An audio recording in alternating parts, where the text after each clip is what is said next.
आप सचमुच संसार में व्यर्थ का समय बर्बाद कर रहे हैं। आपके पास जो आपको चाहिए वो आपके पास है, खामखा परेशान हुए।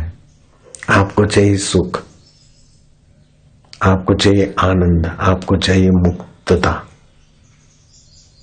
अमरता, वो आपके पास ही है।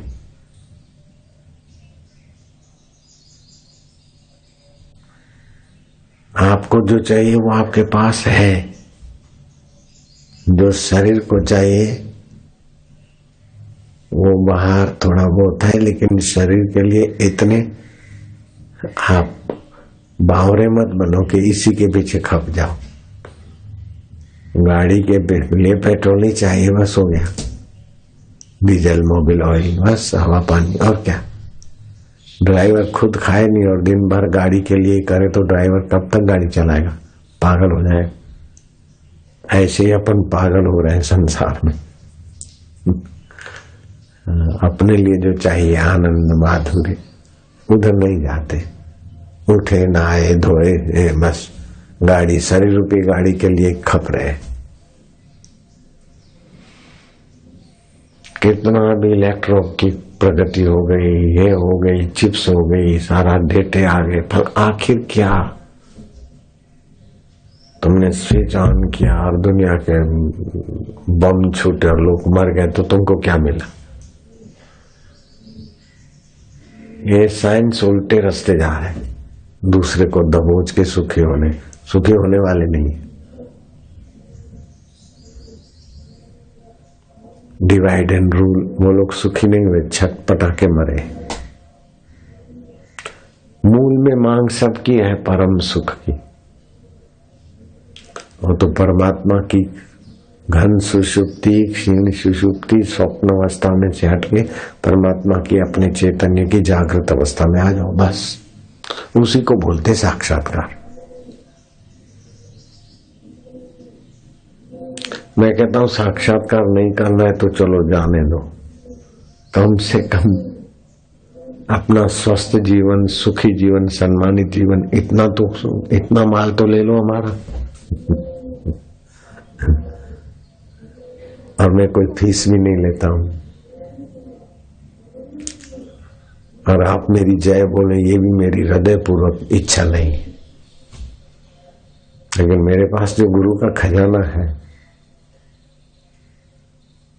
वो पूरे विश्व को जरूरत है, वैसा माल मेरे पास है। लेकिन समाज और मेरे बीच सेतु अभी बड़ा चाहिए, मजबूत चाहिए। और बच्चों से गाड़ी चला रहा हूं, छोटे छोटे बेचारे जो आ गए यहां तक ले आए हैं। अब व्यापक करना है तो कुछ ऐसे चाहिए।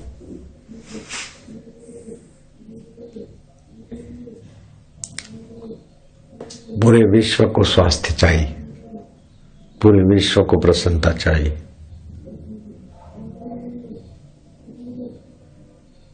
हम विश्व का सभी मनुष्य चाहेंगे कि हम सम्मानित रहें। बोलो किसको नहीं चाहिए?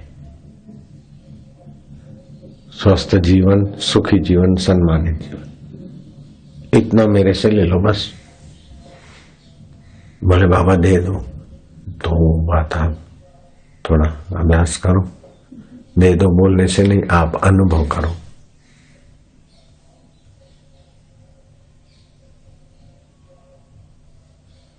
जब तक अंदर की तृप्ति नहीं मिलेगी तब तक बाहर आप विषय विकारों से, उधर से मन को रोकने में सक्षम नहीं रहेंगे। एक तरफ बाहर से रोकते जाओ, दूसरे तरफ भीतर से स्वाद लेते जाओ। जब वो स्वाद आएगा तो रमन ए ग्रेट सर्कस, वो भी देखो बैठा, उसको मोक्ष कुटिया में बैठाया था, जरा सा दिया था, बड़ा मस्ती आई और हम ब्रह्मास्मि में चला गया। उड़िया बाबा से किसी ने पूछा कि हम कब माने कि भगवान का साक्षात्कार किए महापुरुष के हृदय में हमारी जगह है, ये हम कब माने, कैसे पता चले? उनके तो हजारों शिष्य होना। बोले जैसे अपने शरीर के साथ मच्छर आ गया तो पूछने बैठते क्या मैं चाटा मारूं कि नहीं मारूं, अपने को कैसा को लगा देते। तो ऐसे बिना धड़क के तुमको डांटे फटकारे इज्जत बेच दी तो समझ लेना उन्होंने तुमको अपना मान लिया।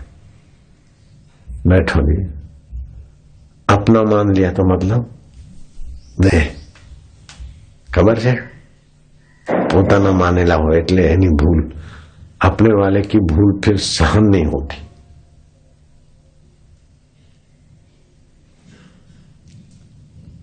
अपने वाले की गलती रहे, जैसे अपना कपड़ा और गंदा हो गया तो कैसे झाड़ देते, ऐसे महापुरुष के हृदय ने जिसको अपना मान लिया उसको फिर वो डांटने में खिंचाई करने में संकोच नहीं करे।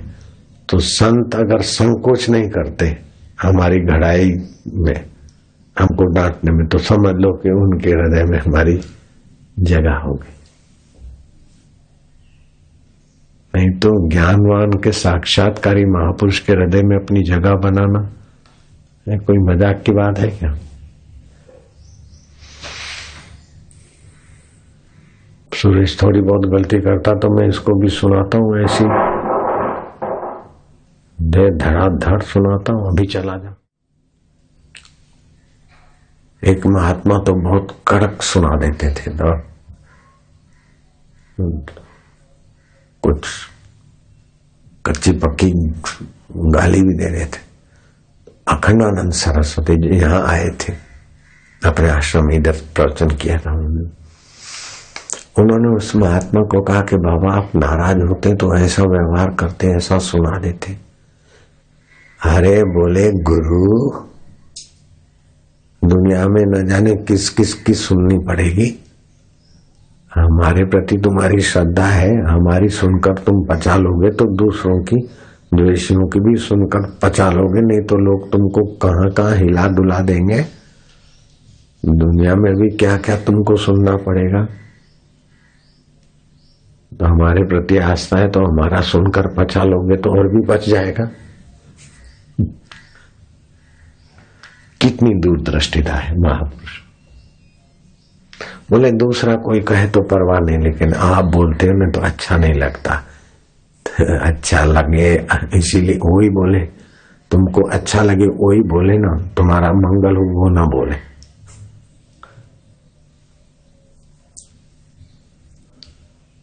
अब इन्होंने सोचा भी नहीं होगा कि सेवा करने जाऊंगा और उठ बैठ करनी पड़ेगी, और उठ बैठ के बाद इतनी शुद्धिकरण हो जाता है ये भी नहीं सोचा होगा।